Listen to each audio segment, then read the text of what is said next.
এ সময় কোথাও কোথাও 200 থেকে 250 মিলিমিটার পর্যন্ত অতি ভারী বৃষ্টি হতে পারে। ফলে নদ নদীর পানি দ্রুত বৃদ্ধি পেয়ে উপকূলীয় ও নদী সংলগ্ন নিম্নাঞ্চল প্লাবিত হওয়ার ঝুঁকি তৈরি হচ্ছে বলে জানা গেছে। এমন পরিস্থিতিতে দেশের উত্তর, উত্তর পূর্ব ও দক্ষিণ পূর্বাঞ্চলের 10 জেলার নদী সংলগ্ন নিম্নাঞ্চল সাময়িকভাবে তলিয়ে যেতে পারে। এলএমই সার্টিফাইড বিশ্বসেরা কপারে তৈরি ওয়ালটন কেবলস, যা আপনার স্থাপনাকে রাখবে সব সময় নিরাপদ। চট্টগ্রাম, বান্দরবান, কক্সবাজার ও রাঙ্গামাটির পাহাড়ি এলাকায় দেখা দিতে পারে ভয়াবহ ভূমিধসের আশঙ্কা।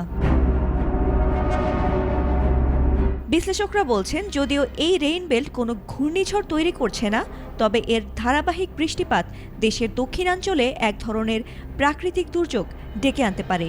কৃষিক্ষেত্রে পানির প্রাচুর্যতা স্বস্তি এনে দিলেও ঘরবাড়ি, সড়কপথ ও জীবন জীবিকার উপর এ